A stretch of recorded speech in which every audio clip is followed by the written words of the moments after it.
आप सुन रहे हैं संपूर्ण चाणक्य नीति कुकू एफएम पर एमबी मोटिवेशन के साथ। ये है अध्याय 3।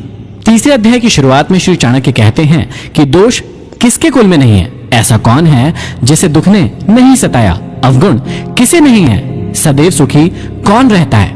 यह संसार दुखों का सागर है। इस संसार में एक भी ऐसा व्यक्ति नहीं है जिसे दुख ना हुआ हो। सभी व्यक्तियों में कुछ न कुछ दुख, रोग एवं अवगुण अथवा कुछ न कुछ बुरी आदतें पाई जाती है। इस संसार में एक भी ऐसा व्यक्ति नहीं है जो सदैव सुखी रहता हो। हर इंसान को किसी न किसी तरह के संकटों का, दुखों का, रोगों का, बुरी आदतों का सामना करना ही पड़ता है। दुख और सुख तो साथ साथ लगे रहते हैं, जैसे दिन और रात। आगे श्री चाणक्य कहते हैं कि मनुष्य का चरित्र उसके खानदान को बताता है। भाषण अर्थात उसकी बोली से उसके देश का पता चलता है। विशेष आदर सत्कार से उसके प्रेम भाव का तथा उसके शरीर से उसके भोजन का पता चलता है। आगे श्री चाणक्य समझाते हैं कि कन्या का विवाह अच्छे कुल में करना चाहिए, पुत्र को विद्या के साथ जोड़ना चाहिए, दुश्मन को विपत्ति में डालना चाहिए और मित्र को अच्छे कार्यों में लगाना चाहिए। श्री चाणक्य समझाते हैं कि अपनी पुत्री का विवाह वर पक्ष के खानदान को अच्छी तरह परखकर ही करना चाहिए। वह अपने पुत्र को अच्छी और उच्च शिक्षा प्रदान करना चाहिए।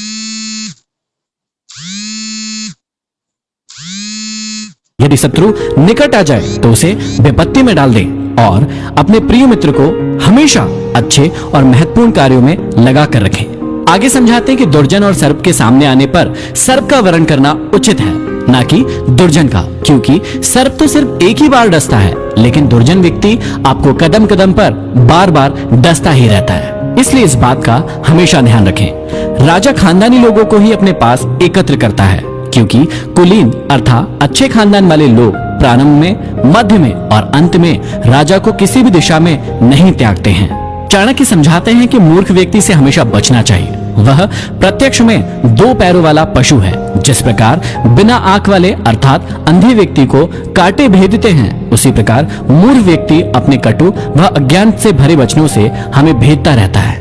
रूप और यौवन से संपन्न तथा उच्च कुल में जन्म लेने वाला व्यक्ति भी यदि विद्या से रहित है तो वह बिना सुगंध के फूल की भांति शोभा नहीं पाता है। भाव यही है कि आदमी की शोभा उसके सुंदर रूप, यौवन व उच्च कुल में जन्म लेने से नहीं होता है। उसकी शोभा उसके ज्ञान से होती है। कोयल की शोभा उसके स्वर में है, स्त्रियों की शोभा उनके पतिव्रत धर्म में है, गुरु व्यक्ति की शोभा उनके ज्ञान में होती है और तपस्वियों की शोभा उनके क्षमा में है। यदि किसी एक व्यक्ति को त्यागने से पूरे कुल की रक्षा होती है तो उस एक व्यक्ति को छोड़ देना चाहिए। पूरे गांव की भलाई के लिए कुल को तथा देश की भलाई के लिए एक गांव को और अपने आत्मसम्मान की रक्षा के लिए सारी पृथ्वी को छोड़ देना चाहिए। आगे श्री चाणक्य कहते हैं कि उद्योग धंधा करने पर निर्धनता कभी नहीं रहती है। प्रभु का नाम जपने पर पाप नष्ट हो जाते हैं। चुप रहने अर्थात सहनशीलता रखने पर लड़ाई झगड़े नहीं होते हैं। जो जागता रहता है अर्थात सदैव सजग रहता है, उसे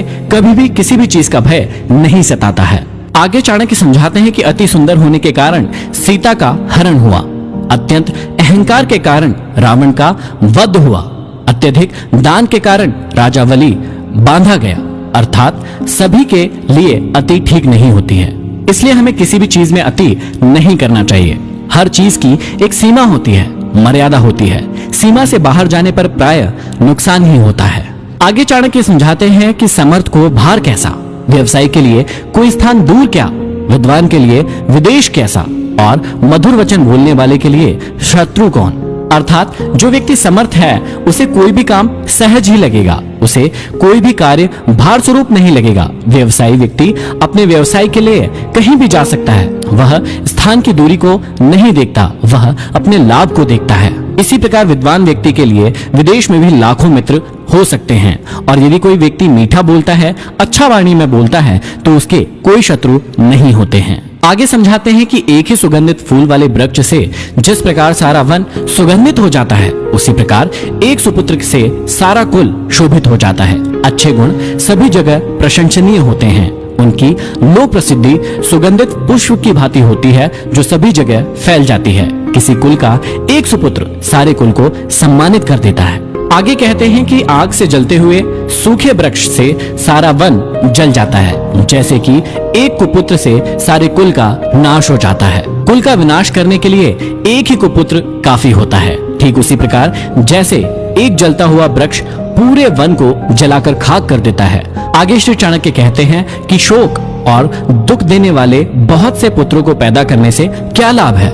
कुल को आश्रय देने वाला एक ही पुत्र सबसे अच्छा होता है। जैसे महाभारत में धृतराष्ट्र के 100 पुत्र थे, पर सभी ने उन्हें दुख ही पहुंचाया। वे सभी महाभारत युद्ध के कारण बने, जबकि 5 पांडवों ने धर्म के मार्ग पर चलकर विजय प्राप्त की और वंश का नाम सुशोभित किया। आगे समझाते हैं कि पुत्र से 5 वर्ष तक प्यार करना चाहिए, उसके बाद 10 वर्ष तक उसे दंड आदि देते हुए अच्छे कार्यों की ओर लगाना चाहिए। 16वां साल आने पर मित्र जैसा व्यवहार करना चाहिए। संसार में जो कुछ भी भला बुरा है उसका उसे ज्ञान कराना चाहिए। इस प्रकार एक पिता अपने पुत्र के जीवन को भली भांति संवार सकता है और उसे गलत मार्ग पर बढ़ने से रोक सकता है। आगे चाणक्य समझाते हैं कि देश में भयानक उपद्रव होने पर, शत्रु के आक्रमण के समय पर, भयानक अकाल के समय, दुष्ट का साथ होने पर जो भाग जाते हैं वही जीवित रहता है। मतलब समझने का तात्पर्य यह है कि यदि ऐसी कंडीशन आपके लाइफ में आती है